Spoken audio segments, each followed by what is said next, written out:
see where we're coming from, what we intend to do, and how we can actually create a better future, not just for our children, but for the generations that are going to follow. When we started this program, I remember I told you that we have a choice. We have learned that we are creators. And as creators, I talked about the two important questions that you can always ask yourself. So the first one was, whom am I? When you ask that question, you're basically reviewing your history. You're trying to go deep into your subconscious mind to identify the programs which have been instilled there. So in the context of looking at how we go about our financial experiences, are we happy? Is this generation of you and me happy? And would we like to see our children go through the same thing as us? Are we happy with the outcome that we see for ourselves? So we are digging deeper into the subconscious mind and bringing these questions out. And if we're not happy with what we are saying, then we remind ourselves as creators, the second question kicks in. And the second question is, who do we choose to be? So in the second part now, we are using our conscious mind, and we are making this decision that in the future, we want to create something, a different experience that matches what we would like to see, not just for us, but for our children and the generations to come. So in the context of money, remember initially I told you about the research that we conducted, and we saw that the retired people are struggling financially, and they're trying to warn you and I, the working nation, which is the second generation, that we are making the same mistakes that they did. So every time they try to do that, we are not paying attention to what they're telling us. And on the other hand, we, the working nation, are also struggling financially and wishing that we had the knowledge or the right knowledge about how personal finance works. So that regret that you and I have, we're asking ourselves, do we want our children to experience the same regrets like we do? And we're saying no. So when we say no, we're asking ourselves, what do we need to do on a conscious basis? What do we need to do going forward? So we are saying we have to break that cycle, because we saw what the definition of insanity was. It is doing the same thing over and over and expecting different results. So we saw if we do not interfere to break that cycle, then it will continue for those 3 generations. So it was upon you and I today to make that decision. And that's why I told you, for me, the dream that I have, the challenge that I've set for myself before I exit this world, is to make sure that I transform the lives of as million children as I can, so that they get the right knowledge around how personal finance really works. Because I came to a point where I realized that what they teach us is not the optimal way. It's just been designed to make us feel like we're moving towards financial freedom, but that is not the case. And so enter the reason why today's discussion will be around our children. So we started off well this week, and you parents have very wonderful children. I'm really having a very exciting time with them. And is there any parent, if there's one parent who is listening and the child has been attending the class from Monday, I'd like just one parent to actually share the experience so far. What is it you've picked out from Monday to this morning? Any parent, please feel free to share with the rest of us if there's any. Naomba mzazi moja tafadhali, just share your experience so far. Let everyone get to feel what you're experiencing before I proceed on. Anyone, please.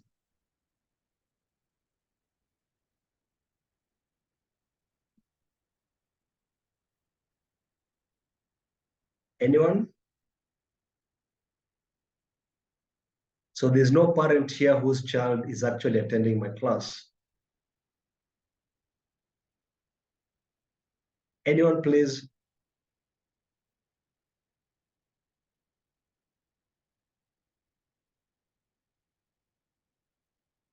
Okay, if there's none, then that's fine. So allow me to share what the experience for me has been so far. So when we started our class here, and before I get into that, remember we are saying that when we're thinking about the future of this country, not just this country, but this continent, we do not just want to focus solely on personal finance issues. You know, that's just a small component of what can really drive this continent to the level it's supposed to be. I told you, if we look back, or if we look at the present world, this is a challenge to all you parents. And the question really is, are you happy with what you see today? Do you think we are creating a better world for our children? Just look around you. Let's start talking about the global issues. So there's these things about the global warming. Is it real or not real? You will find that there are those who say it's not real. But if you really go into the context of those who are opposing that, you will realize they have their own personal agendas. You cannot fight nature. It is automatic that you cannot fight nature. And that's why I told you, God gave us this tool to be creators. We are all creators. And if me seated here as Andrew, I can create something through my thoughts. Imagine the power of you having the same thought with me as combined. How powerful is that? And so what we've been doing in the context of the environment, we have been releasing these toxic gases that go and actually interfere with the creation of the ozone layer. So the ozone layer is responsible for protecting the planet which were gifted by God by way of when the sun sends out the dangerous gases or rays. The moment they get, before they hit the planet Earth, when they get to that layer I am calling the ozone, it bounces back. That is the power of this creativity energy we call God and what science calls energy. It created a very perfect world. Everything was balanced. But we, because we're given that free will to do as we want, we have become so greedy and profit-driven that we are starting to interfere with nature. We cut trees without thinking of the consequences of that because there are people who are profiting from that. And so I really thank God for COVID myself, because COVID helped, the rapid of how the ozone layer was being damaged. As we were busy down here trying to debate and coming up with all these conferences that basically lead to nothing other than wasting resources, at the end of the day, nothing was going on. So if you go and research properly, even in YouTube, you'll realize that in the year 2020, the ozone layer really recovered itself. Ilianza kujirudisha because we stopped the imports and exports, which meant factories had to shut down. Therefore, the destructions of this CO2 that was going on, carbon monoxide, actually subsided very much. And so that is just a general view of what I'm telling you. I mean, think about what we observe for ourselves in terms of how we treat nature. And yet that was our responsibility. God created us as humans and gave us the dominion to take care of every other creation. That is our responsibility. So when we choose to destroy that, there are consequences. And so no matter how much prayers we do there, as long as we don't change our habits, it's insane to think that we can pray as we continue doing this damage and that God is going to stop us. No. It's our free will. We are choosing to destroy the planet. And therefore, it makes sense that if you're not happy with what you see going on today, We need to do something, and the best way to do something, because as adults, we like picketing at each other. We like wasting time because everyone wants to be right. So the best way to change the future is to make sure that we mold our children to have the right mindset. We need to give them to have that humanity in them, because today humanity is almost dead. Nobody cares about any person. Brothers fighting brothers, sisters fighting brothers, nations fighting nations. And it all seems to be okay. Some are siding with this, some are siding with this. God created humans. I don't care about these things you call countries. And the more we learn to cooperate as human beings and stop competing with each other, the better this world is going to be for us. So for me, I'm really driven to make that change. And today I want to walk you through that. So there are two components that I'm looking at. Number one, it's about the financial wellness of our children. We have to reprogram what has been programmed on them. This is something I am very driven with. And secondly, I want to raise a generation or generations that will have a different mindset about their responsibilities on this planet. So financial wellness and what I am calling the humanitarian responsibility initiative. I want to share a video with you today, and I want you to really pay attention to this person, and then we can have a bit of discussion so that you get to understand what I mean. I'd like you to pay attention to the story of this person. Okay, here we go.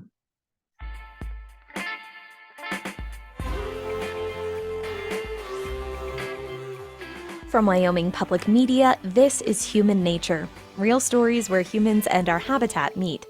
This time, we'll hear about a man who decided that the suffering of animals was his problem too. Patrick Kilonzo Malua is a conservationist and farmer in Kenya. I live in a small village called Kibe. It's one of the villages that borders Tsavo National Park.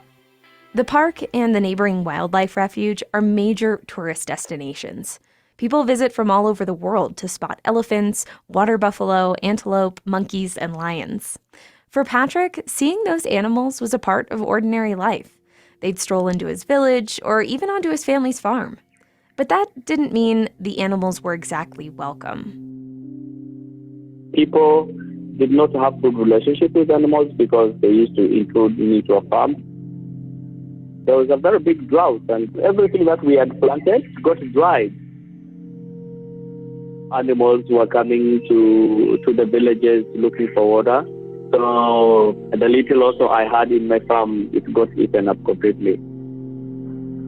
That was in 2009. Because of the drought, animals were wandering in search of water and food. And in the park, it was even worse.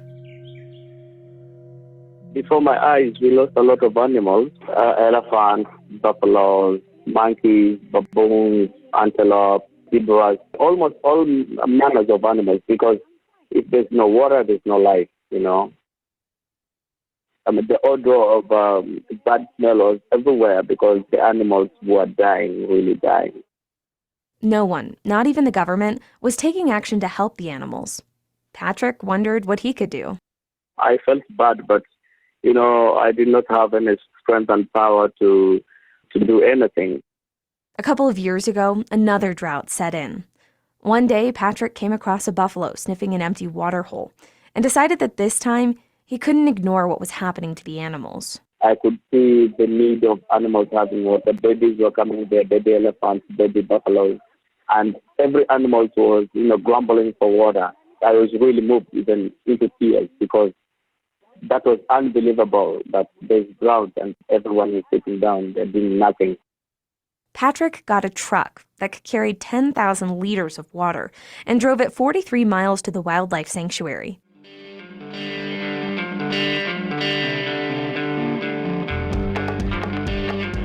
He started with one truckload a day, but it wasn't enough.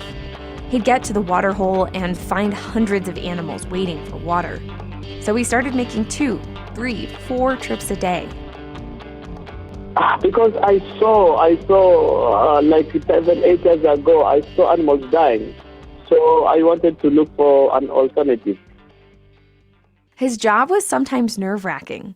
The animals learned to recognize his truck, and they'd run right up to it. It could take an entire minute just to get the water going. But the animals always waited, and that was proof to Patrick that he was doing the right thing. They trusted me, and I trusted them as well. I know that there's a very strong bonding for people and animals. Like for example, they're not fighting when they're drinking water, and different species of animals, and they're just there, and they love each other, and they're not fighting. They're brushing shoulders every time. So for me, people could learn a lot of love from animals. They could learn a lot of lessons of love. Yeah.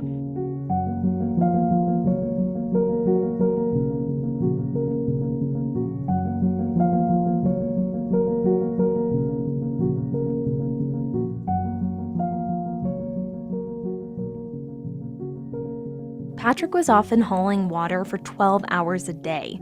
He put everything aside to help the animals survive until it rained. At first, people in his village didn't get it. People are like, how can you take water to the animals and people don't have water to drink? But I tell them, animals, they don't have anybody to help, and people can help each other. People are starting to think twice. And it's like, I think the animals have the right. They also have the right to have water. So most of the perception has now really changed, especially the kids in my village and some of the adults have really changed a lot. We had contributed in the downfall of not having rain. The climate change has been caused by people. People have done all manners of environmental hazards, and the animals are just innocent. Even the rain patterns have been tampered because of human beings. So I thought it's a very big shame for animals that are innocent. They suffer because of us. So I realized that I had a lot of responsibility. We had caused a lot of damage, and so we are responsible for not having water on this planet Earth. It's been over a year since Patrick first decided to take responsibility. Since then, he's found some additional strategies to get water to wildlife in Tsavo National Park, like installing tanks with solar-powered pumps that draw water from underground. You can find updates on his GoFundMe page, where he's raising money to help animals through this and future droughts. Patrick plans to continue this work. I think as long as I'm alive. Yeah. As long as I'm alive.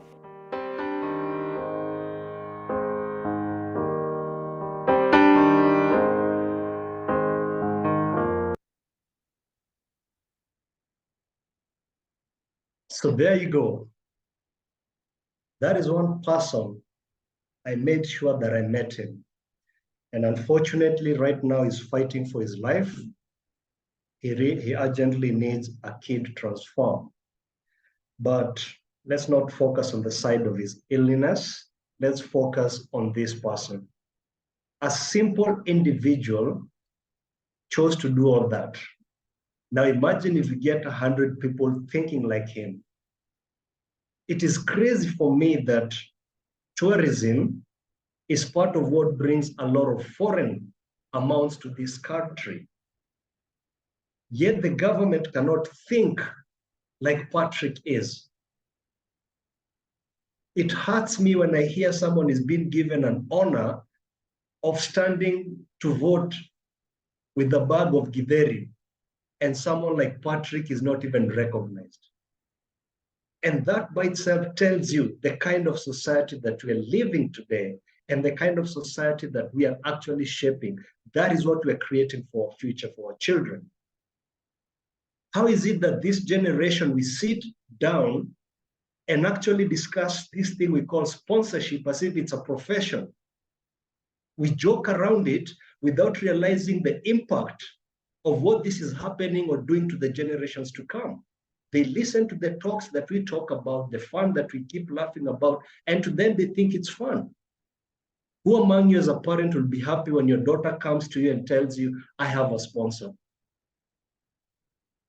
So how is it we're normalizing something like this one and no one is seeing that this is something that is going to destroy us in the future?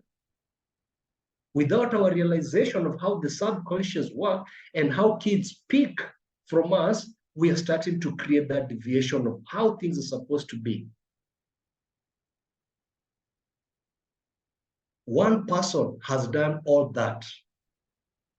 So when I talk about we need to shape, we really need to change and interfere with the way things are being done here. Else we're going in a very, very bad direction. You've heard him talk about this. Something I said, you can learn a lot from nature than humans. Because humans will always have a hidden agenda behind most of the things that they tend to do.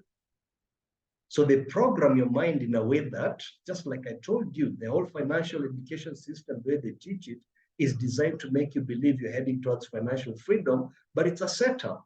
It's a setup to actually make sure that the institution benefit before you. And so it all sounds good. It has always sounded so good. And that's why I told you, pick those people who teach financial literacy and show me how many of them are actually financially stable. Because even those who are putting into practice what they teach, that is not the optimal way. So we need to balance these two, not just for us, but for the generations which are coming ahead of us, okay? So that speaks to the part that I told you of what we're calling the Humanitarian Responsibility Initiative. So let's go to the second aspect where we're talking about raising smart children, money smart children. Why is it important for them to start learning these concepts? When I started the class on Monday, I asked your children, what would they like to be when they grow up? And exactly the same way you and I were programmed, those were the answers which are coming out. Doctors, lawyers, you name it. I think one or two children talked about business. So there's a small shift taking place.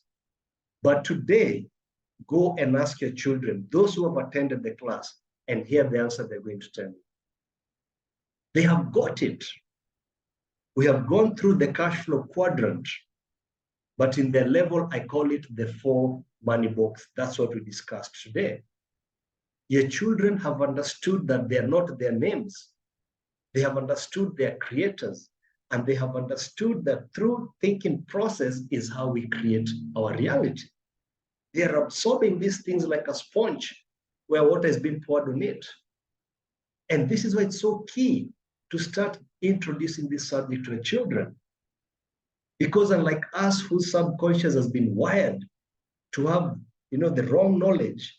So by the time when you deal with an adult, it takes time because you have to reprogram what has been programmed for many years. For your children, it's so fast. Today, when I was leaving the class, one of them asked me, Teacher, can we please have another class in the evening? It tells you the excitement they're feeling about this. The shift has already occurred in just 3 days. And so what is needed for them is actually come up with a practical way. Same Monday, I tried to weigh how many think they're ready to do a business at their age. And most of them are saying, no, we have to finish school. We are too young. We all this. They kept giving all manners of answers. And where did they get those answers they were giving me? They got those answers from you. Because you are programmed to believe a child cannot run a business. So if they try to bring the discussion about money and businesses, you suppress them. Why? Because you've been conditioned it is not the right age. Yet you yourself, you wish you had that knowledge before you started working. So why are you suppressing them? It's a subconscious program. That's why you have to be very keen on questioning everything that has been programmed inside there.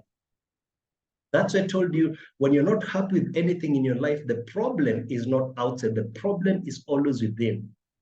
So for those of you who've been doubting that children can actually set up their own businesses and be successful, I want you to watch this video, all right? So this second video speaks about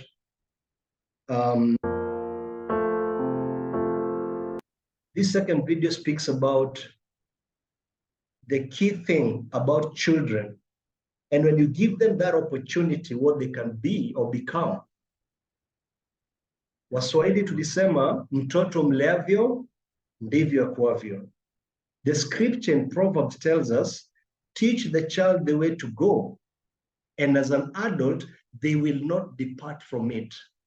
So when you refuse to introduce these topics of money to your children, then when the adults, don't blame them, because they're not going to depart from what you instilled. And what you instilled is money is not for you.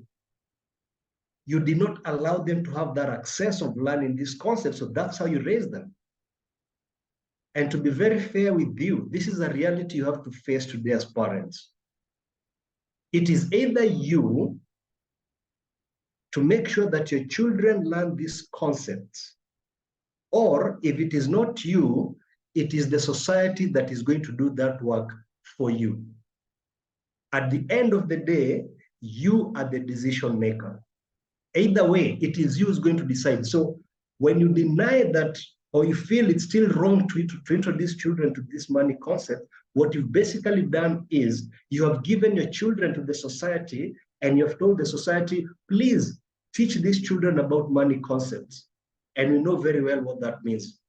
Program them completely to be consumers of everything.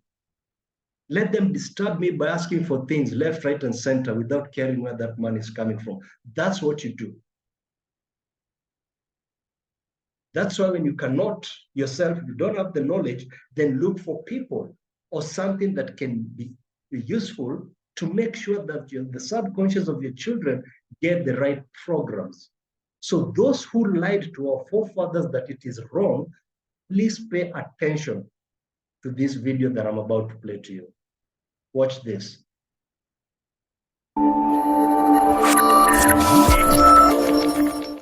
Hello and welcome back. In today's Black XLS presentation, we will highlight 10 African-American kid entrepreneurs.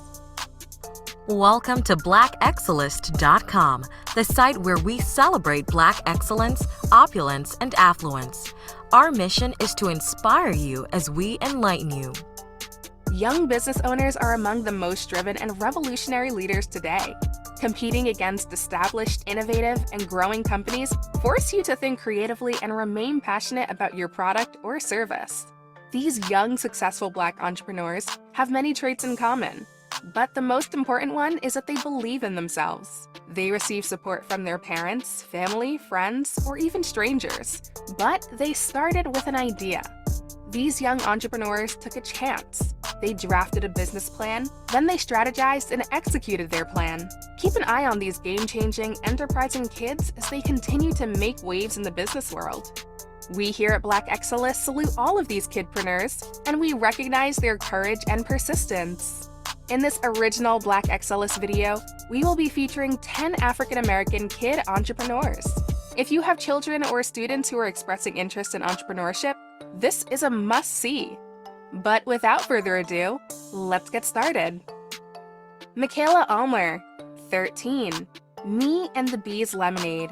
An entrepreneur and bee ambassador, Michaela Almer created a product that combined her great-grandmother's flaxseed recipes and her passion into what she named Bee Sweet Lemonade.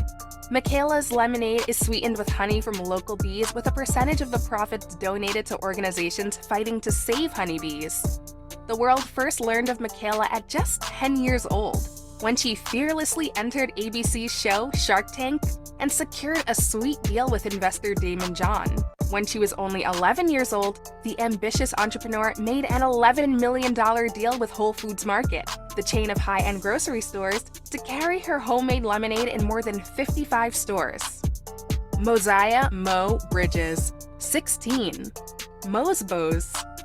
Unsatisfied with the limited bow tie designs, Mosiah Bridges asked his grandmother to help him create new designs out of material he hand-selected. The need for bow ties that appealed to a younger generation would eventually result in Mosiah starting his own business called Mo's Bows. He would eventually pitch his idea to the Shark Tank, where Damon John agreed to be a mentor. In 2017, the NBA inked a 7-figure sponsorship deal with the young Memphis entrepreneur, giving his company the right to produce bow ties for all 30 NBA teams. Haley Thomas, 17, Happy, healthy, active, positive, purposeful youth. When Haley Thomas was 8, her dad was diagnosed with type 2 diabetes, but she and her mom were determined to help him beat the disease without drugs. The family dove into the latest nutrition research and began transforming their eating habits. This inspired Haley to educate kids about nutrition. Thus, she founded her own nonprofit, the Happy Organization, standing for healthy, active, positive, purposeful youth. Happy aims to improve the health and wellness of children by implementing programs that teach kids how to cook nutritious meals and promote physical activity. Asia Newson, 14, Super Business Girl. Asia Newson, also known as Super Business Girl, started her candle business when she was just 5 years old, but she has now expanded into a full-fledged empire. As one of the youngest entrepreneurs in Detroit, she would eventually gain worldwide recognition when ABC's 2020 cameras caught her selling her candles on the street. Today, she has expanded her brand to offer more products. But more importantly, she has trained over 40 other young kids in Detroit to be entrepreneurs, thus creating power and possibility across a whole community. Maya Penn, Maya's Ideas. With Photo Vibrance, you can transform any photo into a mesmerizing moving image in just a few clicks. Maya Penn is a successful 16-year-old award-winning eco-designer, artist, philanthropist, activist, entrepreneur, animated filmmaker, coder, illustrator, writer, and author who wants to change the world. Using her art and her business to help the planet and encourage girls to get involved in tech, the young CEO created an eco-friendly clothing and accessories line called... Sorry, I'm going to interject there. I want you to pay attention at how many things this young girl is. I want you to count them, the things she's doing consistently, and then tell me why this world has told you to just focus on one thing. Just listen to the number of things she's doing. Maya Penn is a successful 16-year-old award-winning eco-designer, artist, philanthropist, activist, entrepreneur, animated filmmaker, coder, illustrator, writer, and author who wants to change the world. Using her art and her business to help the planet and encourage girls to get involved in tech, the young CEO created an eco-friendly clothing and accessories line called Maya's Ideas. Maya has been featured in countless media outlets such as Forbes, Cosmopolitan, Essence Magazine, CBS This Morning, Entrepreneur Magazine, Black Enterprise, and has been chosen by Oprah Winfrey as one of her Super Soul 100 influencers. If you love our videos and have a suggestion for a future edition, let us hear from you in the comments section below. Marley Diaz, 13. Hashtag 1000 Black Girl Books. Marley Diaz launched hashtag 1000 Black Girl Books to collect and donate 1,000 books in which Black girls are the main characters. Marley loves reading, but understood that there is a bigger appeal for Black girls to pick up a book that contains relatable characters. As a result of her very successful book drive, Marley was invited to create her own online publication, Marley's Mag, for Elle Magazine's online site. Even more impressive, Marley was just placed on the Forbes 30 Under 30 list and is the youngest person on their 2018 list. Jalen Bledsoe, 19. Bledsoe Technologies. Jalen Bledsoe is a millionaire and credits a technology program for gifted third graders at his St. Louis school for his remarkable success.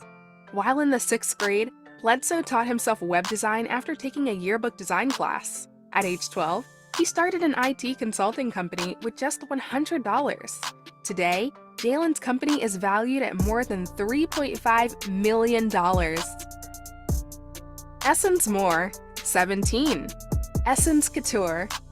Black teenager, entrepreneur, and author Essence Moore released the Middle School's Chronicles book series aimed to help prepare younger students for middle school while tackling bullying, low self-esteem, and challenges of adolescence. The tween is the owner of several businesses that include motivational speaking, acting, and fashion. After the successful launch of her clothing line, she added a natural body product line named Wink. However, the salon offers more than just manis and pedis. Essence also hosts workshops there that teach children about entrepreneurship, self-esteem, and real-life experiences. Zandra Cunningham. Zandra Beauty. Zandra Cunningham started an all-natural skincare company when she was just 9 years old.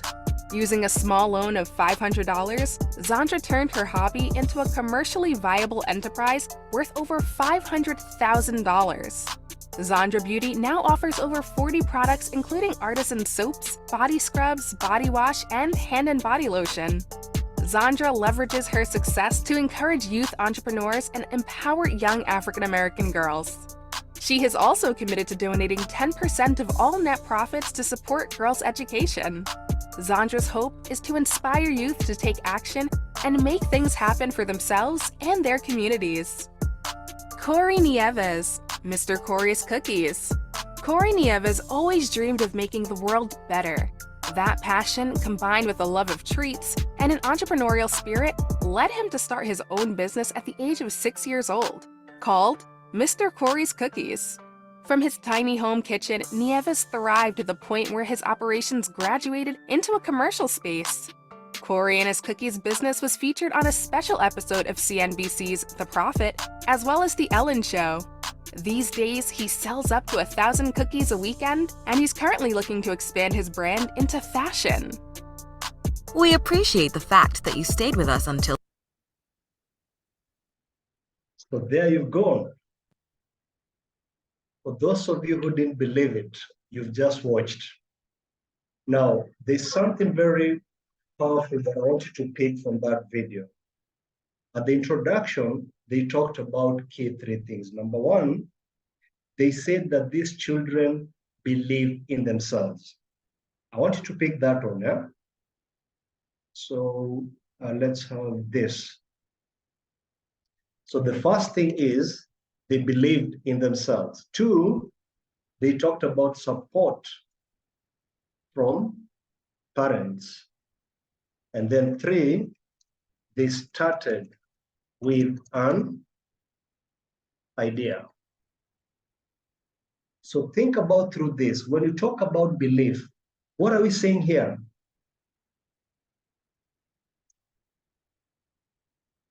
We are all creators.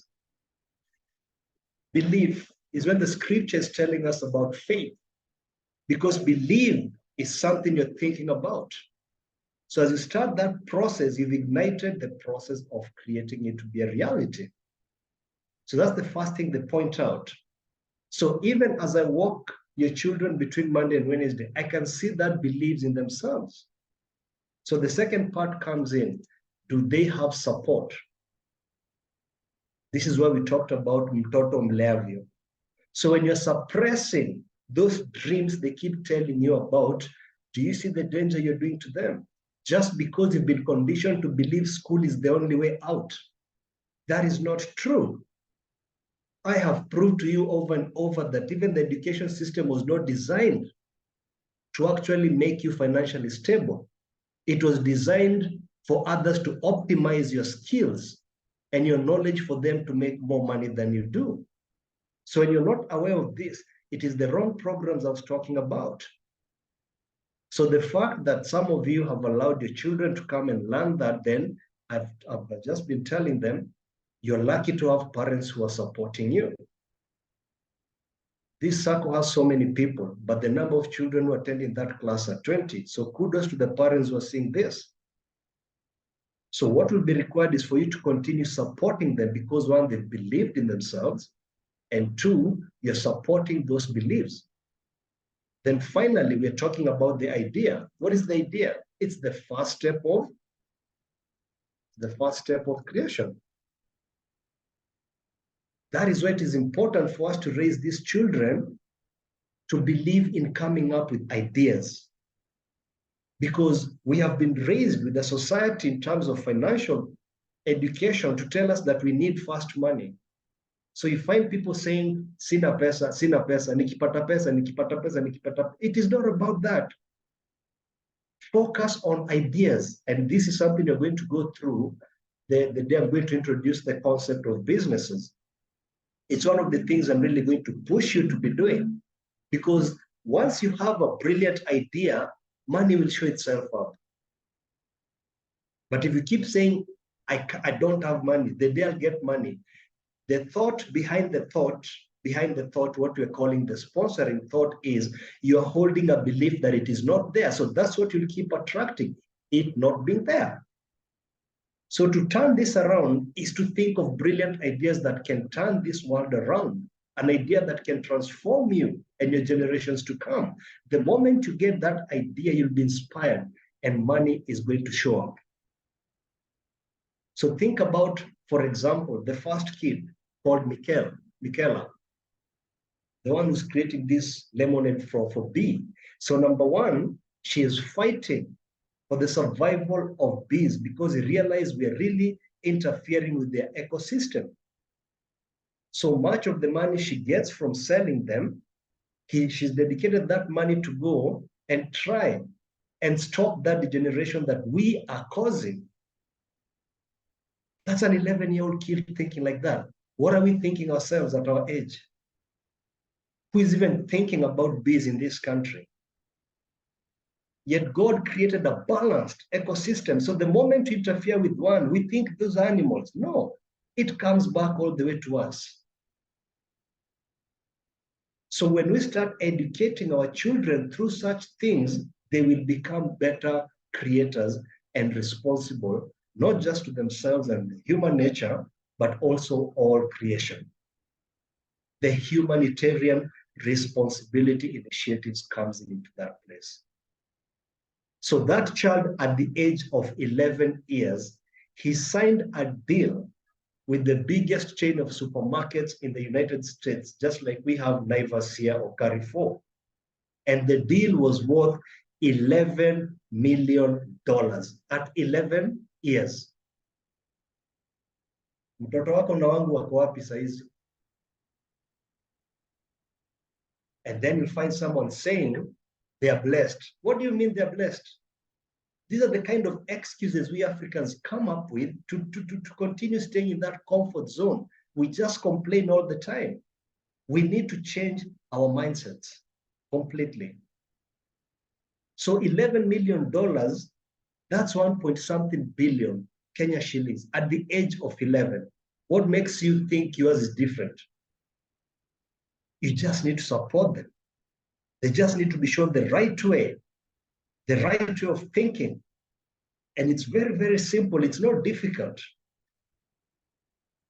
So through these initiatives we're about to start, I'm going to explain to you the process so that we get to understand how we're going to shape our children to start thinking in a very different way in which they can be solving so many problems to a point where ideas will just be coming like this.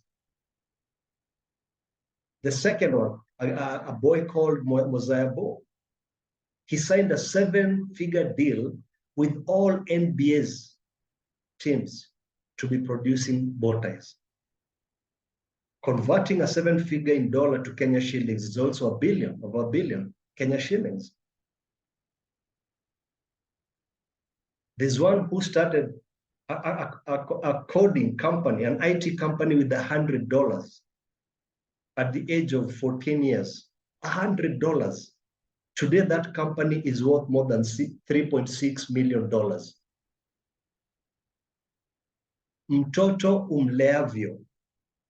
Show the child the way to go, and as an adult, they will not depart from that. I think I have given you enough proof beyond any reasonable doubt.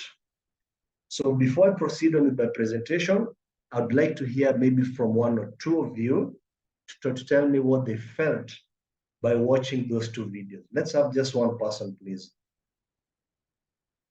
The video for Patrick, the conservative guy, and also this one for children. Just one parent, please.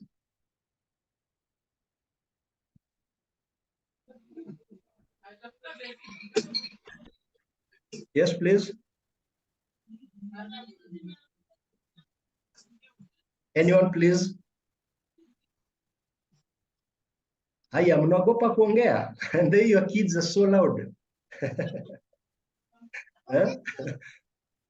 Yes, please, just one parent. I want you to tell me what you felt seeing the great things these children are doing. Sorry? Okay. Hi, everyone. Hi, Can you hear hi, me? please go. Yes, yes, we can hear you. Um, so I think my comment will be the power of the mind. Uh-huh. I think earlier on when you were mentioning that can can um can someone give a review? And so even this evening, okay, I've been in the classes with the children, and so Okay. this evening, even as you've played the videos, the questions Right. they're asking is, "Hey, mommy, you guys are watching the same things we're watching in the morning." And the challenge they've asked is, you mean even you guys have didn't get it correct, or something like that. So Oh, for me, it's just to comment that there's interesting discussions happening, which is for the benefit of us, and we hope that we'll be able to put it into practice. oh, brilliant, brilliant, Catherine. I really appreciate that. So that is a feedback from one of the parents. And I'm very glad that Catherine, you attend those classes with the kids. It's very important because when you understand how I'm approaching to teach them, then I'm also empowering you to ensure that you get them in the right place. So I like your conclusion of you're talking about the practice part, and that we are going to come to that. Okay. Thank you. You've also spotted it very well. It's about the shift of the mindset because everything is about the mindset. It's as simple as that. Okay. So for the kids, so far, this is what we've done.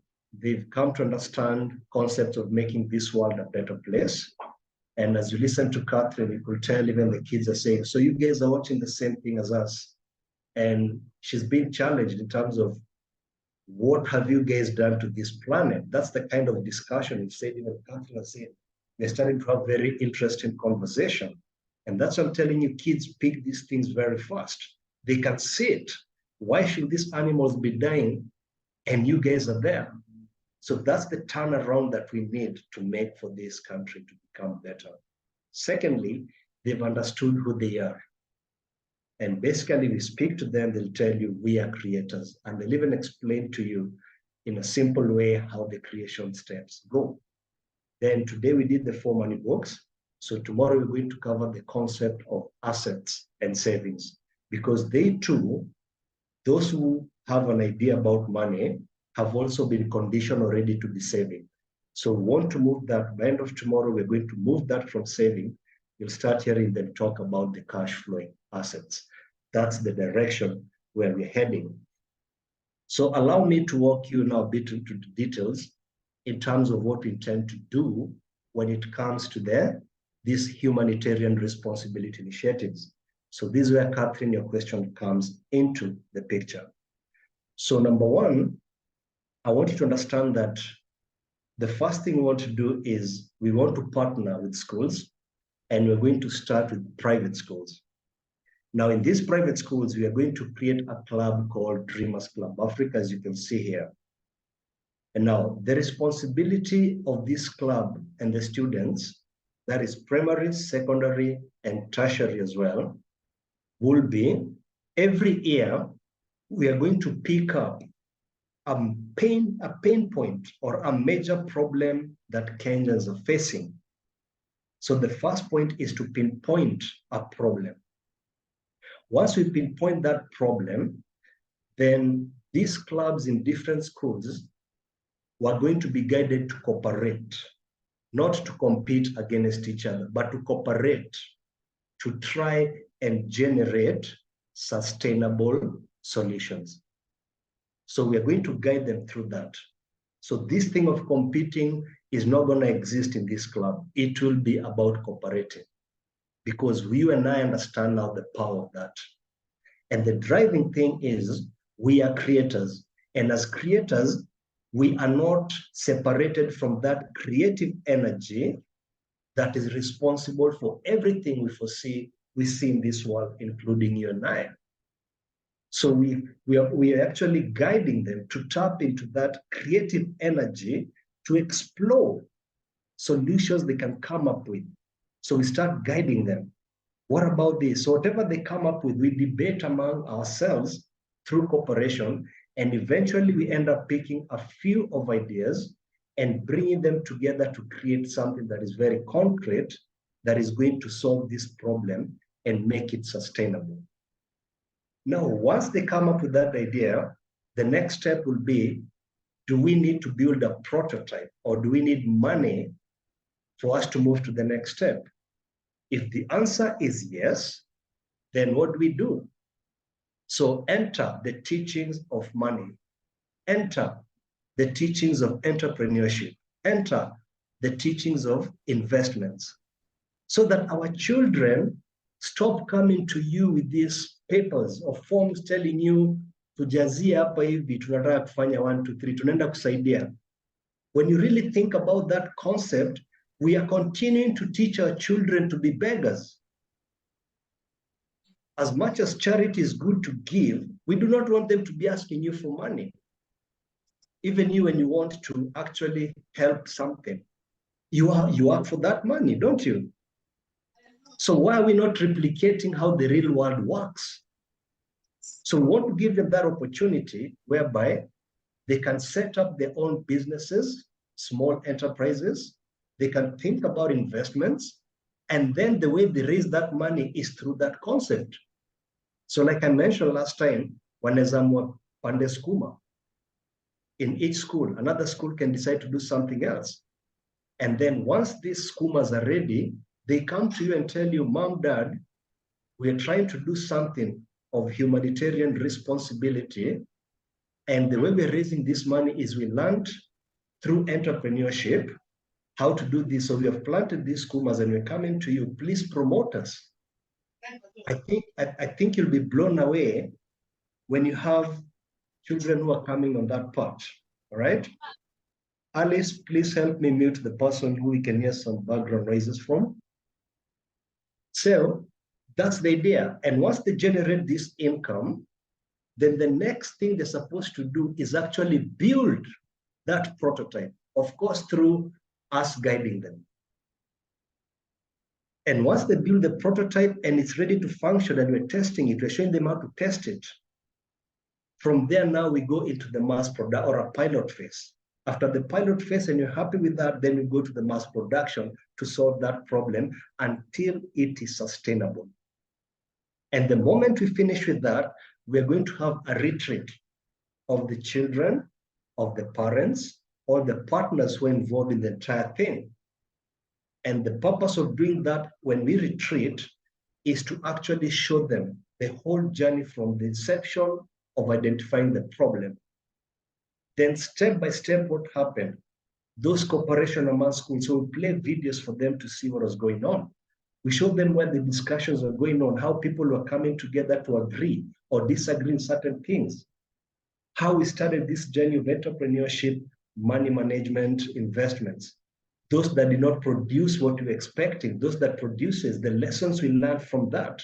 So we walked them through the entire process, building the prototype. What went wrong? Why did it go wrong? What are the lessons?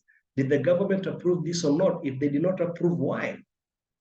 And then the pilot phase, what worked, what did not work? What are the lessons again? All that way until the end of it. So the children can have a day or two of just reviewing the whole thing we've been doing for the whole year. And then at the end, we tell them, failing is not a problem. I told you that one of the best ways of how God answers our prayers is through experience. So you teach them to learn from every experience. That way you're going to raise a generation that stops complaining because they understand every pain experience I go through, there's something for me to learn in it. So when we finish that, the next year we pick another and we repeat the same process. The next year, the same way. So as we gradually continue doing this, that is the practicality, Catherine, of what we're just about to start. So not only will we be doing so much good at the end of the day, just like every other charity does, but ours goes a step further. We are providing an experience where children can learn very valuable lessons that are going to make their life easier in the future. So they start learning how to identify problems, how to solve them, how to pick what works and not works. In other words, will start reprogramming their subconscious mind from consumption to production. That is the idea behind this.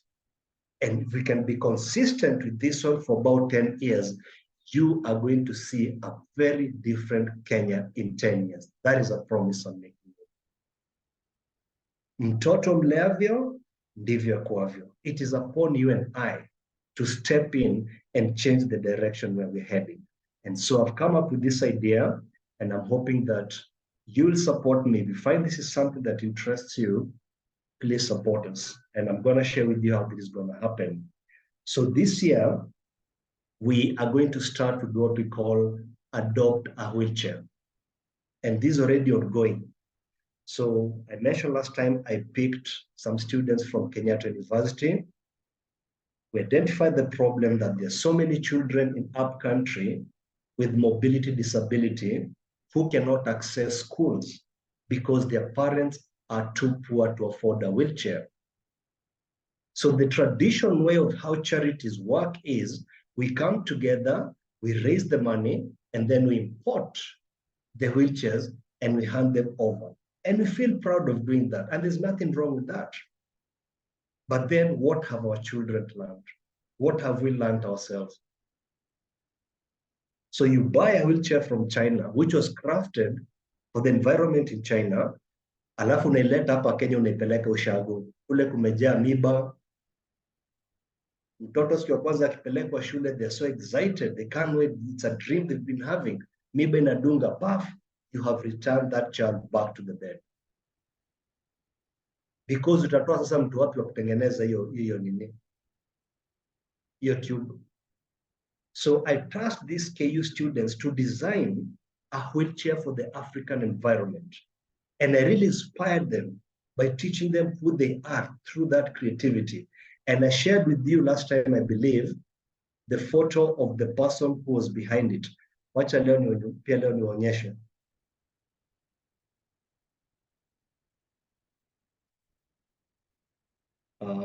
He will be here. So this is the first one we're doing, adopt a wheelchair. And this person who's responsible for designing this wheelchair is actually on a wheelchair. His name is Anthony Mundi, and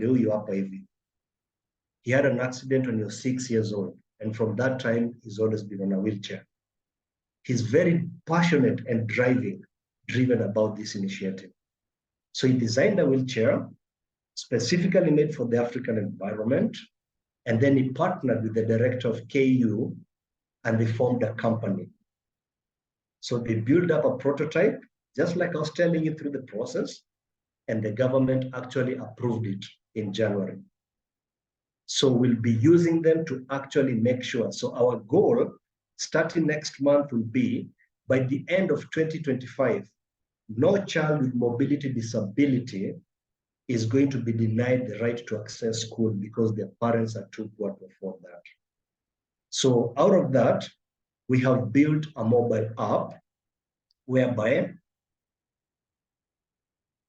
in this app, you will be able to upload any child from any part of this county or this country, and then we are going to review what you send us. So this is how the app is going to look like. Once we approve it's a genuine case, we're going to upload it. And then anyone, any company from any part of the world, whether it's Chalmers, church, or whatever it is, they can decide to sponsor the children they want for. So you can see just by that, I have actually programmed that young man from KU to become an entrepreneur. He has set up a company. So they're actually producing, they're designing so many things focusing on disability people. So not just wheelchairs. And for us, our focus is just those kids who cannot afford that. So when we go to the schools now where your children are, we're going to come up with concepts of how we can use entrepreneurship or innovation ways of raising money, which you can decide each school gives itself, or each Dreamers Club gives itself. By this year, we're going to have helped 10 children. By next year, 20 like that. So we walk this journey together. So this app is going to bring every partner on board: children, parents, schools, the corporations that want to be part of that, the NGOs, the county governments, whatever. And all of us are going to walk this path in order to change the future of our children in the direction that we want. So that is going to be the first drive. Then the second one is the blood drive. There are so many women who lose their lives and the children's life during giving birth, especially in public hospitals, because of lack of blood. Why should we be begging for blood, something that you are given for free? Why should we be stressing ourselves to get blood at this time and age? I received a call from one of my relatives in Dubai, and he asked me to try and organize people who can donate blood for a friend of his who's come from Rwanda for medical treatment in Kenya. So he was told that he needs to raise blood, and you're so shocked. Because in Rwanda, that's unheard of. So imagine being in a foreign country and you're being asked to look for blood. Utaanzia wapi na ujui mtu? I mean, how selfish can we be? It's free. Ukitoa point moja, within 3 months imerudi. It returns itself. So why are we struggling? Okay, I understand that those concepts where blood is being sold, those things we keep hearing, but we can solve that problem. And the way we solve that is to get into partnership with county governments and becoming very strict in terms of how we can push this agenda forward. So the more we voice this thing out, it's going to work out. So we stop losing mothers, especially in the villages, because of this. So the blood drive, and this is something I'm going to explain later on. It will start around maybe June or July there. All right. So what do we want from you? So we are building a community of dreamers here, for adults and children, and it's driven by children. So the face of dreamers is going to be kids. And the reason why we're doing that is because we want kids to start challenging us. The same we've had Catherine say, we're starting to have very interesting conversation. When children solve this thing of mobility, disability of children, what do you think we're going to feel as parents? Where have we been? Mbona tujaifikiria hivyo? That's the challenge we're talking about. The next year they do something else great. Ivo. So we have actually taken that responsibility of turning around the mind shift that is required to make this one a better place. So here I'm saying those who'd like to join us, we'll be creating these groups whereby you can come and join us as a community. Whether you're here in Kenya or abroad, you're welcome at any given point. So those who wish to be part of this, feel free to inbox me. And once we set up that group by the end of, I believe by the end of next week, we'll start adding you so that we form that community. And the idea is to grow it as much as we can. We'll be able to solve a lot of issues that we go through as a country. So we're also requesting you to invite those who are like-minded, organizations, churches, institutions, you just name it. The whole idea is to bring all creators who share this vision, because we know the power of us cooperating together through our thought process and what effect that this one can have. And then finally, if you're connected to schools, especially the private ones, which is the ones we want to start with because it's easier to deal with them. We don't want to get into the public for now because of interference of things which you know right now. So once the private sets up the ball rolling, we can now start extending to the public, right? So we're looking at primary, secondary, and tertiary. So that is the idea, Catherine, and the rest of you, of how we're going to transform our children.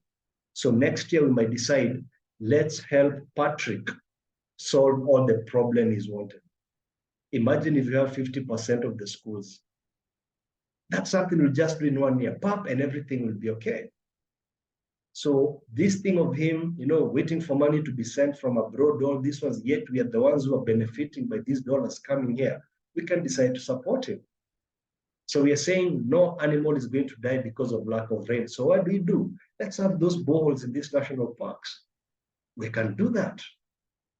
But let it come from the children, because it's an education platform for them to learn how to solve major problems.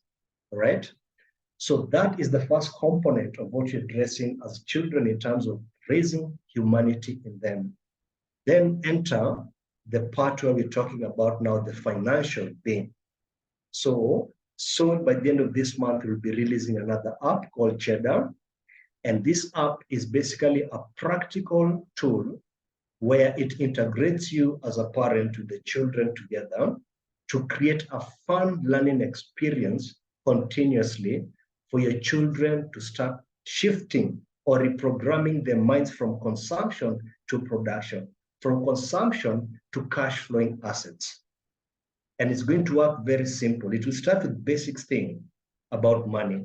And then as time goes by, we'll start incorporating entrepreneurship, investments, those things are going to come.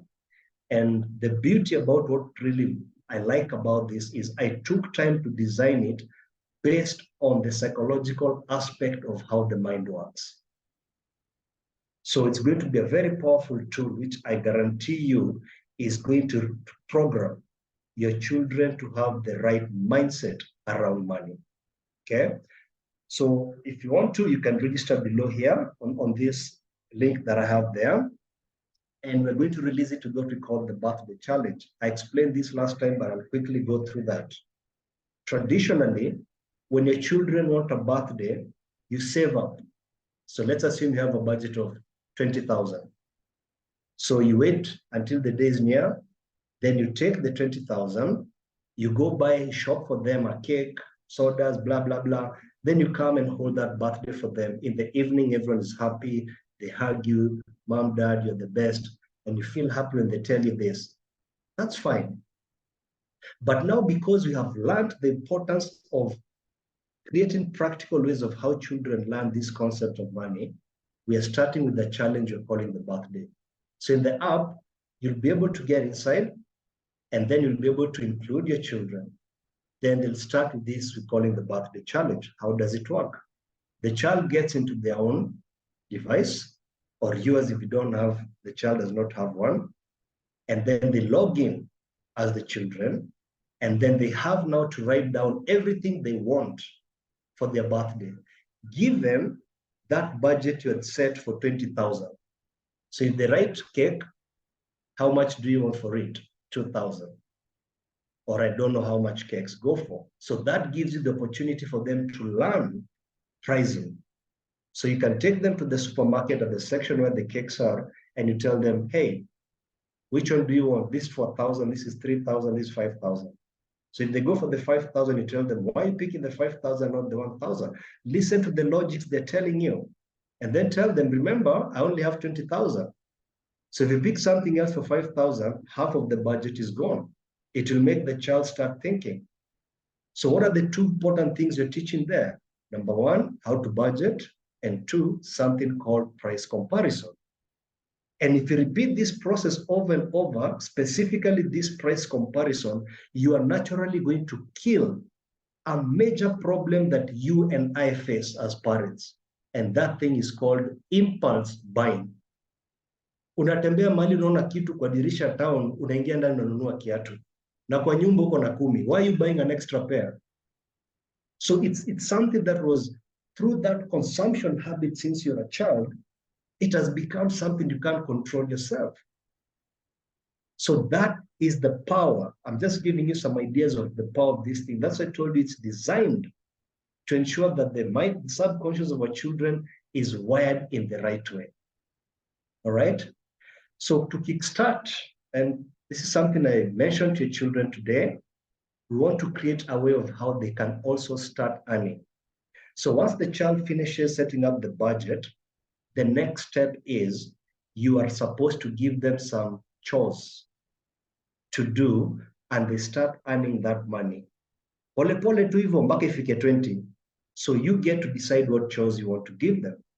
But make sure you choose the difference. You have to differentiate responsibilities and chores.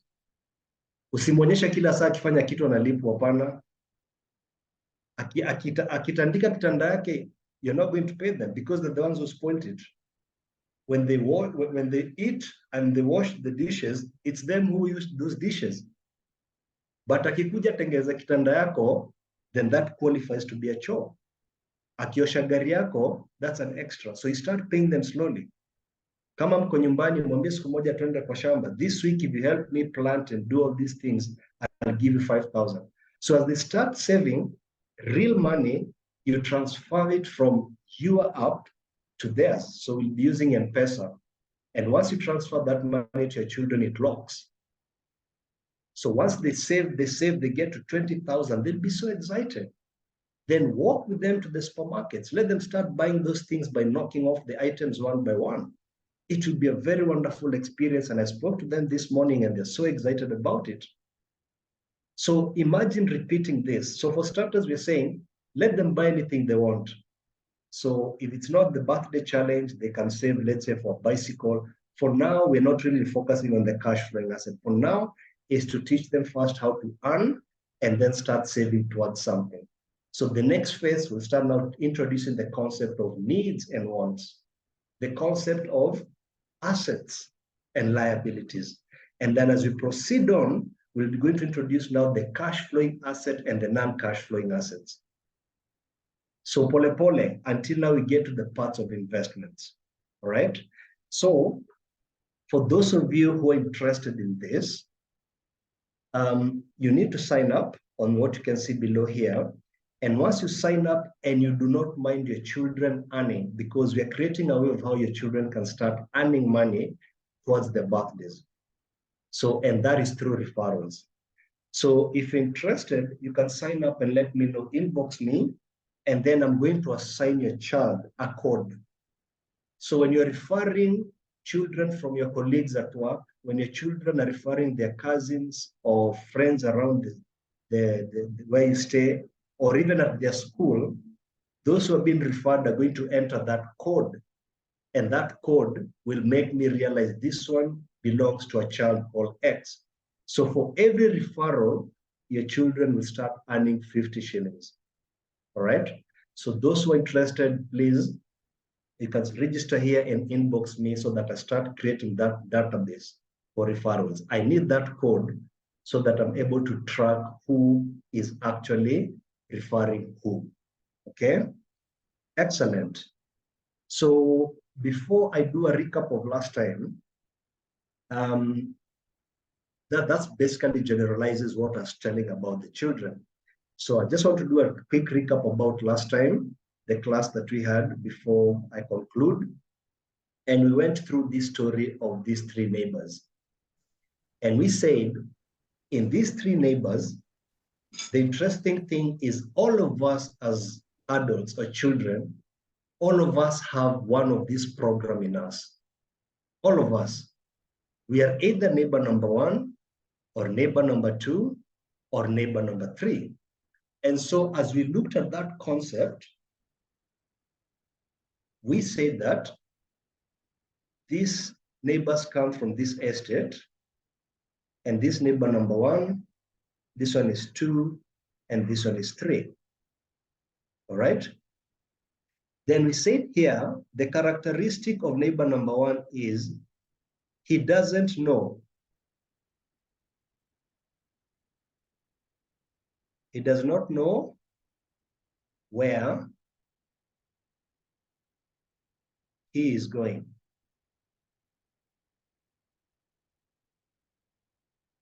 So what does he do? He wakes up the first day, he walks around, gets tired, comes back home. The second day, he walks around, comes back home. Ivo. He lives entire life like that. But if you meet him on the streets, you'll be totally convinced that this person knows where they're going. If he's putting on those suits, you'll totally believe that this person knows exactly where he's going. So the question we asked ourselves, will this person ever get anywhere at all?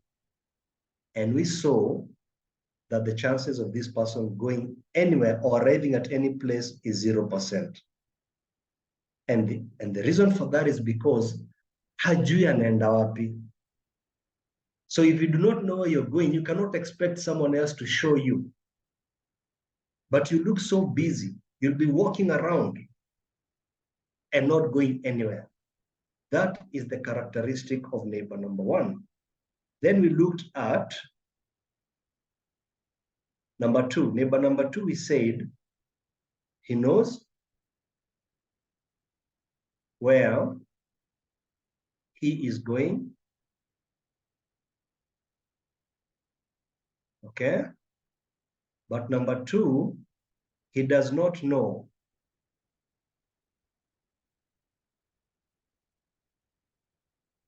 how to get there.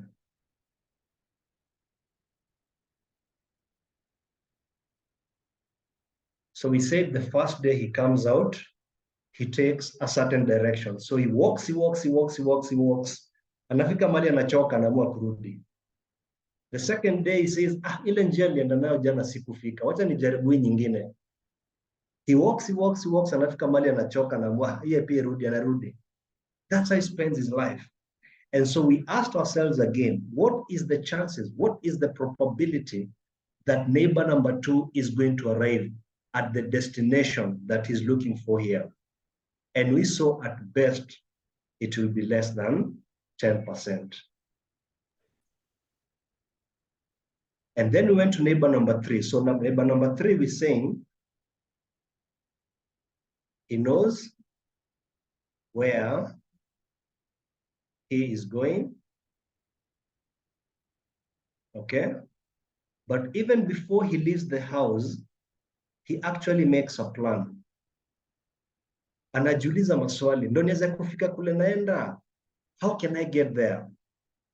So he knows the how. Okay. So we said, anaweza sema, I can fly, I can use SGR, I can drive, I can use a bus, I can use a boda boda, I can walk, naweza tumia mkokoteni. So he writes down all these things. And then the moment he finishes writing all those things, he looks at his personal being.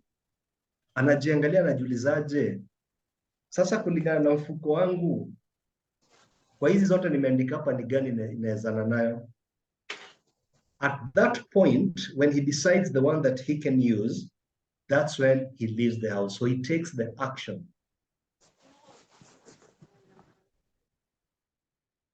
At this point is when he takes the action. And so we asked ourselves, what is the probability that neighbor number 3 is going to arrive? And we saw this one is above 95%. Okay? And all of us agreed on that.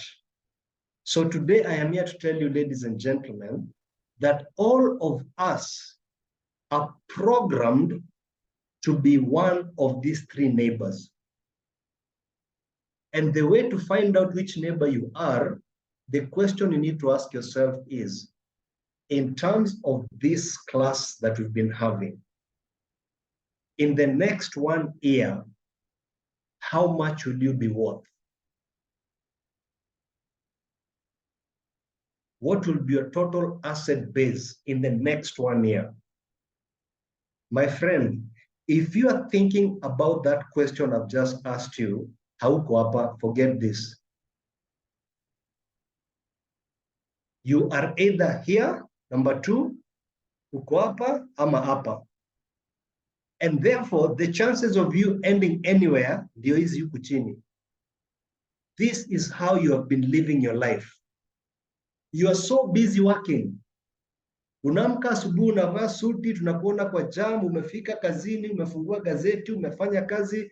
The end of December, you start the whole process again. After 5 years, unajiuliza, I've been working for 5 years and I have nothing to show. Why don't you have anything to show? It's because of this thing. You do not know where you're going. You assume you know what you're going. If you knew where you're going, you'll be very specific. Enter the concept of who you are. Who you are is a creator. The first step of creation is a thought. A thought is equals to a goal. Okay? Vanessa, please mute on your end. Okay? As a creator, the first step of creating anything Alice, please mute for me the noise coming from the background. So the first step of creation is that thought we're talking about. So if you're gifted with this tool to create what you want, and you have not defined where you want to be, surely, what do you expect to happen to you? And that's why I told you, God is the enabler, not the decision maker of your life. It is you. He's given you that free power, the free will to create what you want. And it's so simple. You just need to think about it. So if you're not thinking about it, who else is going to be clearer than you? So God steps on the side and waits for you to decide for yourself. Now understand this. When you don't make that decision for yourself, my friend, again, what you're doing is you're allowing the society to make that decision for you. So you'll keep being busy over and over and over, and eventually you're going to retire and you will have nothing. Simply because you did not capitalize on this tool you're given. And I want to share with you something very powerful. Kama uko na kalamu hapo, I want you to do this small exercise. Either kalamu ama ukuwe na mobile phone. Quickly, I want you to write down how much money you make per month. If you're employed, I want you to write that figure down. Okay? And then, if you have a side hustle, take the average amount that side hustle gives you per month. And I want you to add that money to your salary. If you're someone who's doing business, then pick how much you make. In other words, sit down and write every asset or cash flowing asset in terms of the monthly. I'll give you a minute to write that down or to think through that.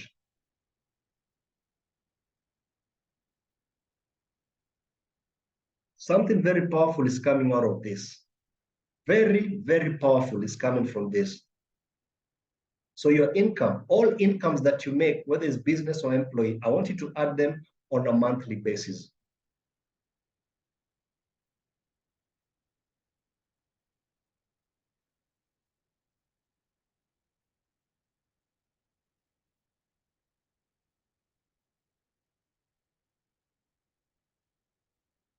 Okay, I'm going to assume you have a rough figure. Now, I want you to divide that amount by 30 to actually see how much per day on average. So take that total of the income on the monthly and divide it by 30. That will give you an idea of how much you make per day. Now, take that figure and divide it by 24 to give you how much money you make per hour. Take that amount you got per day and divide it by 24 hours to get how much money you make per hour.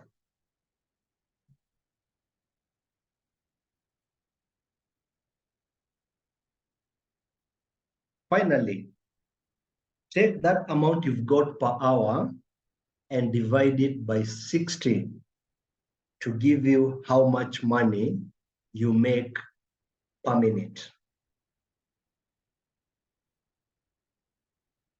Take that amount per hour and divide it by 60. It will give you how much money you make per minute. So whatever that figure is, ladies and gentlemen, that is your value per minute. That is your value per minute. So I do not want to start by asking you, what is your value per minute in terms of personal finance? I wanted to do it the other way around so that you see where you are per minute. I am sure most of us there are 0.00.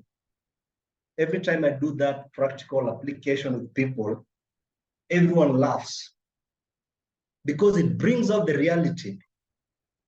But that is not the problem, because those two questions we talked about, who am I? So we are asking the subconscious mind so far, what is my value per minute? There's nothing you can do about the past. That is where you are. So the second question kicks in, whom do I choose to be? So in other words, in the next 1 year, at this day when I'm seated with you here, how much do you want to be valued per minute? So you might say you want to multiply that by 2 or 3, whatever it is. It doesn't matter. The idea right now is you are starting to take control of your life through the conscious mind. Because like I have told you, what you have been doing all along is you've not been programmed to be number 3.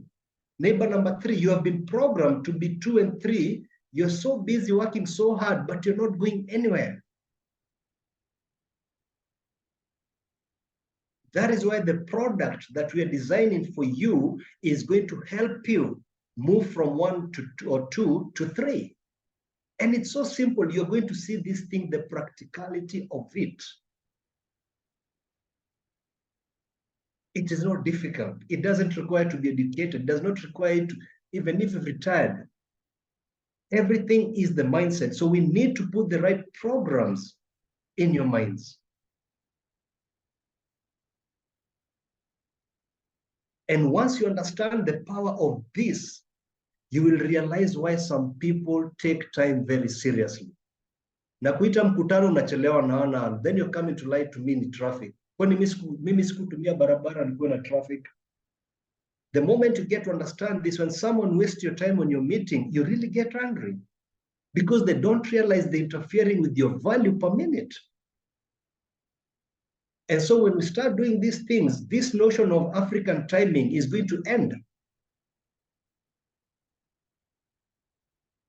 Because you're messing with me making some income around there.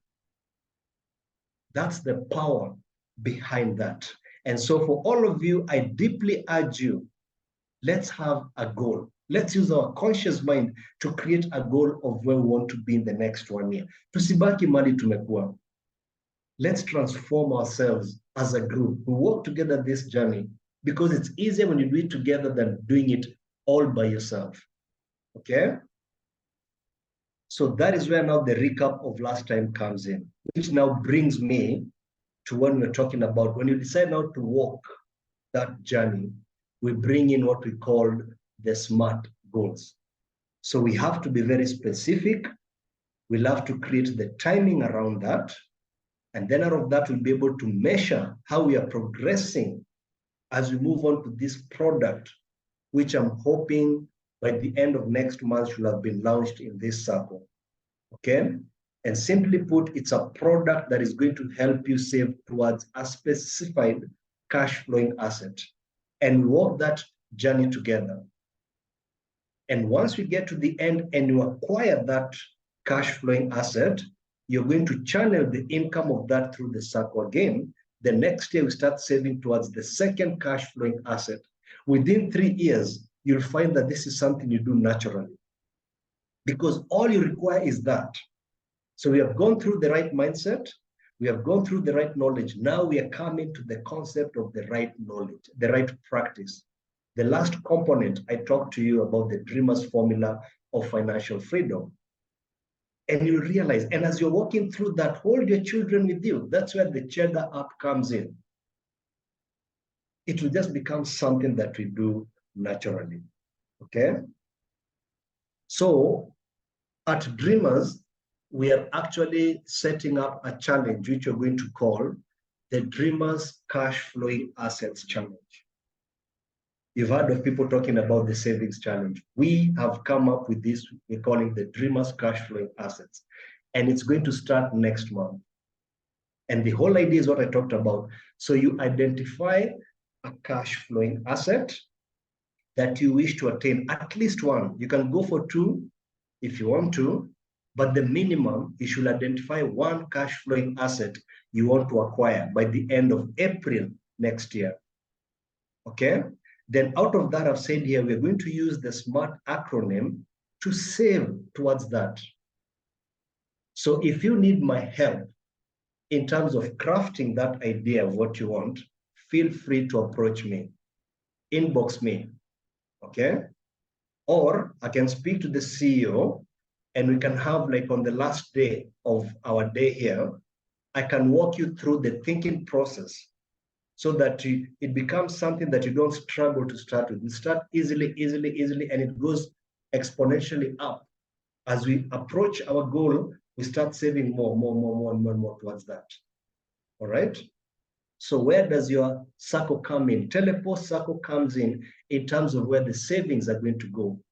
So when you're saving that money, you are not going to touch it because we are very specific. We're heading towards that cash flowing asset. And like I said, once we acquire that, the funds coming through that is going to be rewired back into the Sacco.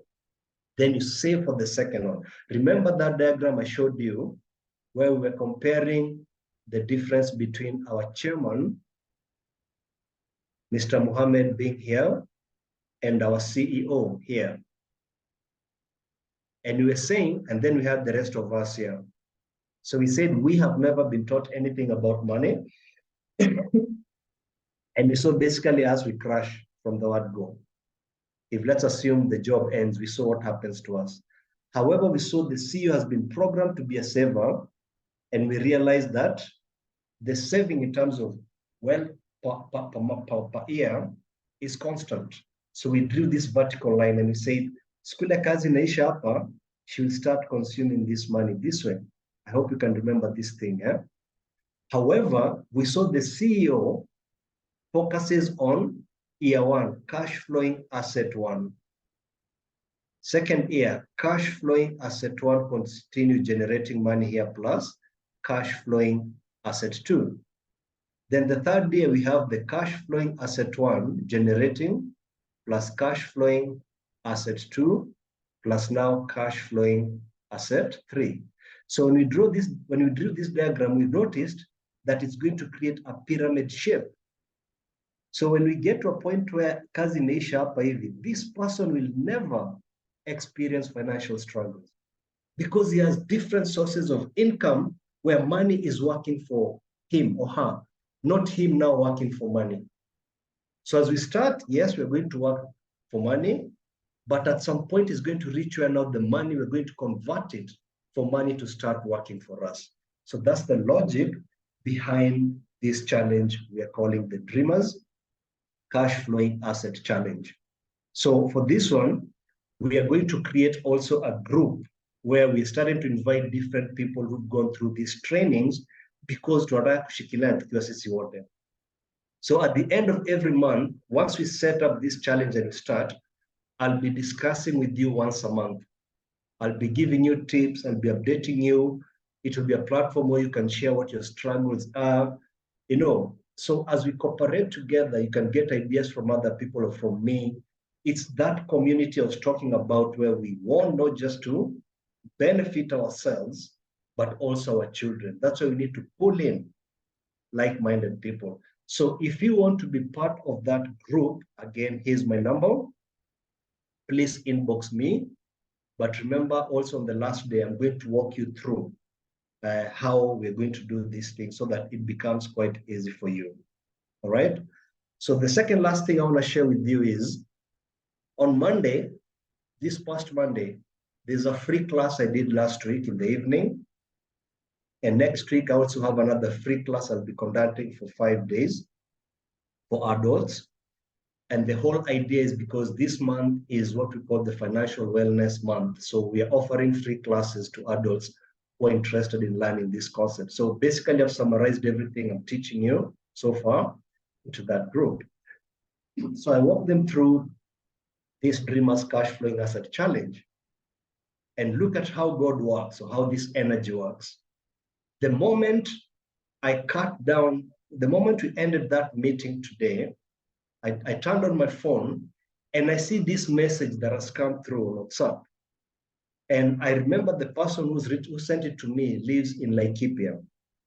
So in Laikipia last year, there was a partnership between a company called Agiri, it's owned by Centrum Investments, which had partnered with MasterCard. And they brought me in to teach a couple of youths within different counties. There were 10 counties, to teach them about personal finance. So it was a day's training, about 5 hours. Okay. And so in those 5 hours, I just focused on changing the mindset and focusing on cash flowing asset. So it turns out there's this WhatsApp group within the Laikipia County for the young people or the youths. And someone posted something, and this friend of mine who is part of it saw it and forwarded it to me. I want you to see this testimonial. I want you to read for yourself this testimonial here. So he's saying, I am Mark George, a beneficiary of Agiri's mentorship program, particularly one on the financial management led by the incredible Andrew Kibe, in bracket, whom I fondly call God's gift. Under his guidance, I discovered the power of investing in cash flowing assets over traditional saving methods that were not yielding the expected results. I have told you it is designed to optimize for institutions, not you. When I was walking you through what we call formal and informal investments, you are going to understand these things in depth. So he goes ahead and tells us, inspired by the session, I brainstormed and found my calling in poultry farming, starting small with just 7 birds and utilizing recycled materials for my crop. I embarked on phase 1 of my journey. As I saved and reinvested, you're saving and reinvesting in cash flowing asset called birds, poultry farming. I expanded to 37 birds in phase 2, significantly boosting eggs production with 20 eggs daily from 27 laying eggs. I owe immense gratitude to Agiri for the life-changing mentorship, as well as Laikipia Governor, Honorable Irungu and Andrew Kibe. Now with a thriving business, I'm eagerly preparing for phase 3.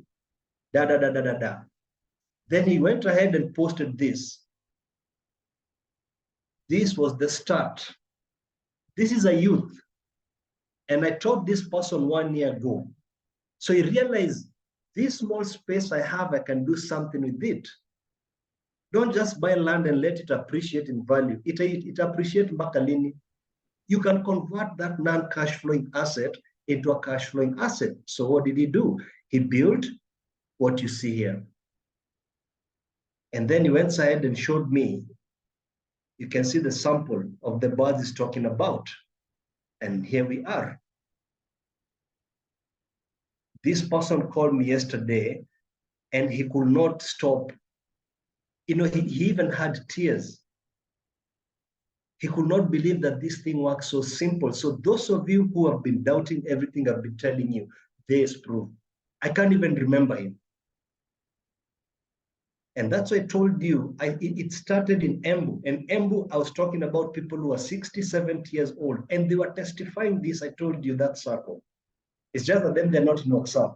This is the time now the young people who've undergone this program are starting to come out and saying this thing is working. So those of you who doubted, there is proof for you. Okay? So that brings me to the end of my presentation today. I will hand over to Alice. In case of any questions or comment, I would be happy to walk you through that. Thank you so much, and God bless you all. Over to you, Alice. Oh, thank you so much, Andrew. Thank you for enriching us with so much knowledge. Only if we just put it into practice, then it will make sense to our lives. Thank you. I can see we have many directors joining us, including our chairman. At the moment, I just want to, you can unmute and ask any questions, even as we continue. Thank you so much, Andrew, for that. Any questions, any comments? We can This is the moment.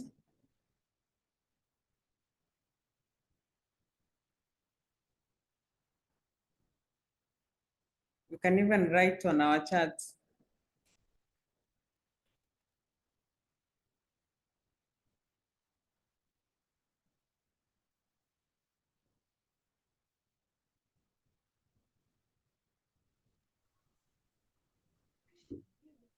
Even as we prepare, oh, I can see when do you want to ask?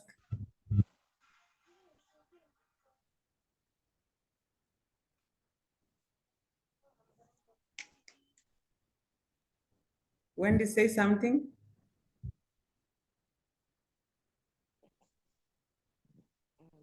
I don't have a question.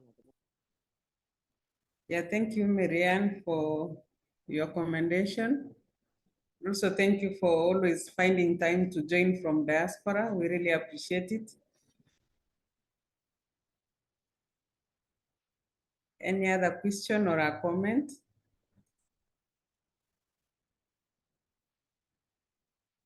I just wanted also to encourage you to allow your children to join. We have our last session tomorrow morning. You can see how much it has impacted or it will be impacting our children.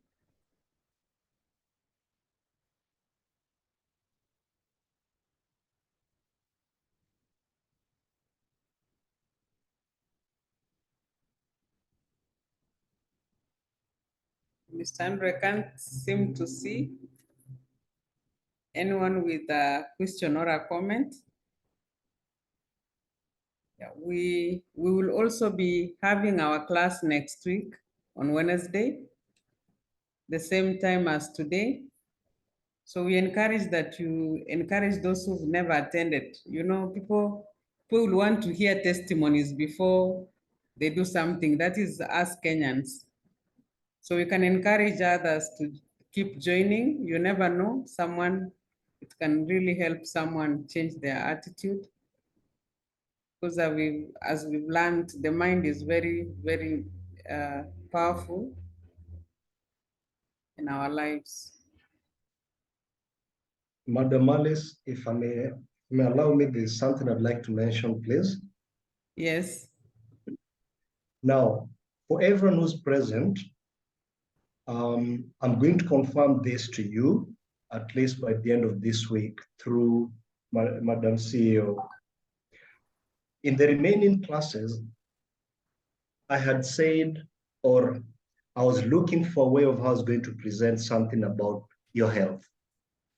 It does not make sense for you to work so hard and smart to earn so much money for so many years, and then you spend your golden days using that money for your health purposes, treatments and all that. So if you know someone who's diabetic or someone who's going through those sugar problems, there's a very high chance that the next class next week, I'm going to bring a friend of mine to walk you through these lifestyle diseases for the 2 hours. And I'm sure all of us, I'm sure even some of us have diabetes, and we end up spending a lot of money in these hospitals. I told you, even these ones are designed just to milk you. And these lifestyle diseases can be treated by just focusing on the right food. This is going to be so powerful, immensely powerful, because personally, I have experienced it with my mother-in-law. So I'm urging you, if that is confirmed to next week, msikose, and invite those friends, because this time I don't think there's any person who's working who does not know of a relative who is going through diabetes. Okay? But that is going to be subjected. If it's not this coming week, then it would be the next one as part of the package of all this. So even as you are making money, you're also learning how to take care of your body so that you enjoy your money in golden days, not spend it in hospitals. Thank you so much for that, Madam Alice. Back to you. Thank you so much, Mr. Andrew. I don't want to close for anyone. We still have a chance to have 3 minutes to interact. There's a question that has been asked by Robert.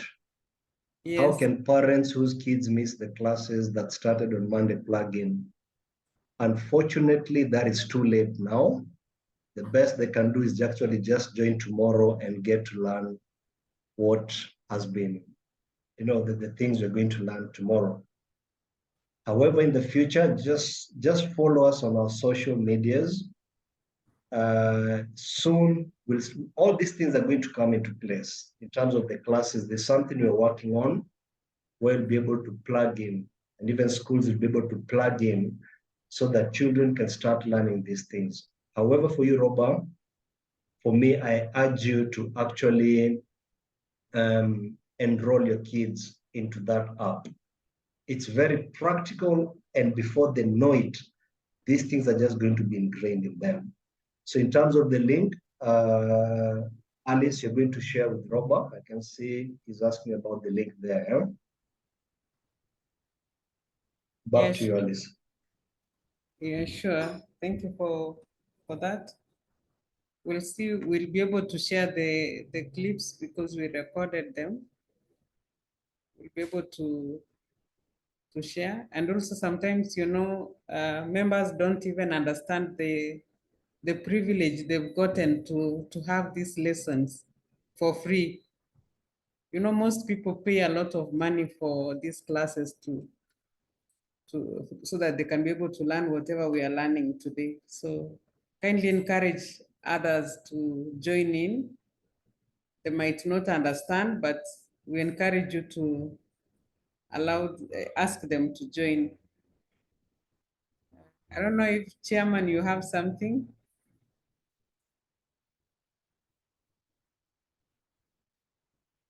Sorry, Harissa, I'm just okay. I'm just okay. I'm enjoying the lesson very well.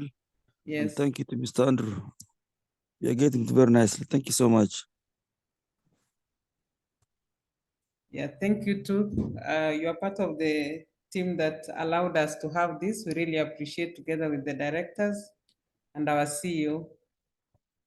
So I think we can be able to close at that, even as we look forward to seeing all of you next week. Thank you and have a good night.